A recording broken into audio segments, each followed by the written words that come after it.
Cocoda. Now coming from quite Cocoda. Also, I'm a cocoa of Primbia Mahazi.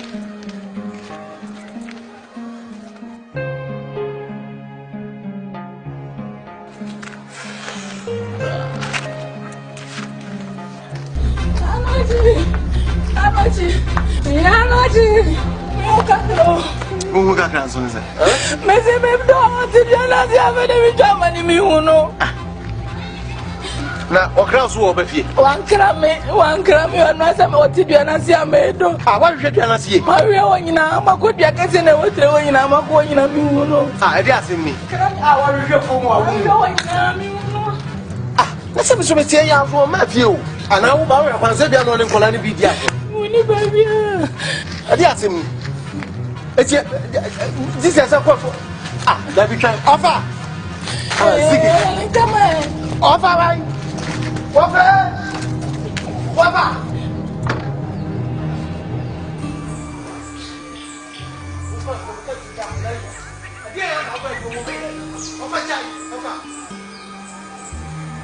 Kakra.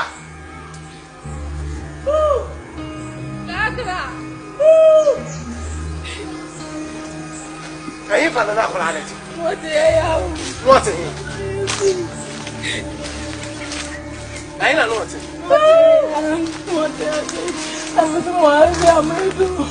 I know. I'm not Kakra. Kakra. Mommy, what's in what? Aye. I know what you and no one to be. And one of our war. Hey!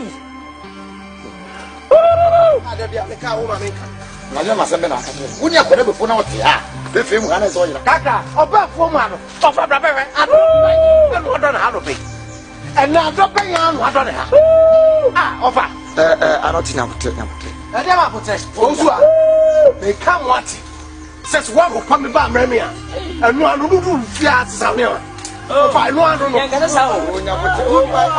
Mammy, because I make us again. I think it's here.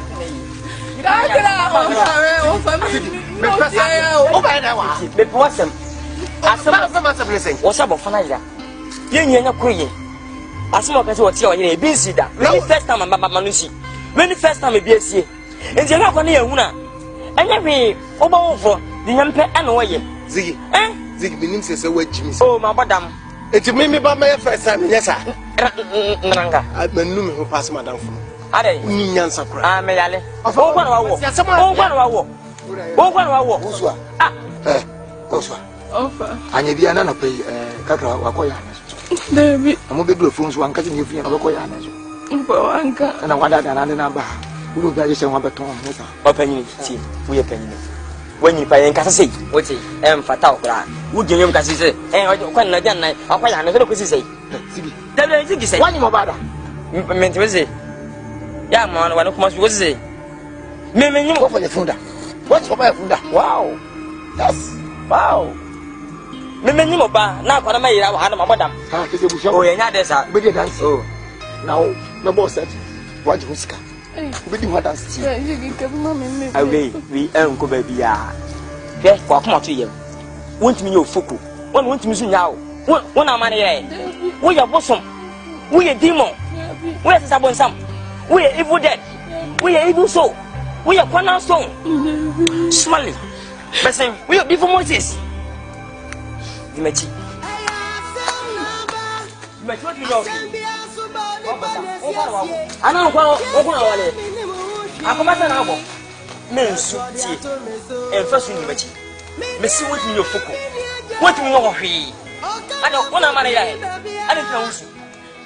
I know the move. Nothing to tell you. I come as a boy who was to say, if you never a man. The mom of Canada, what is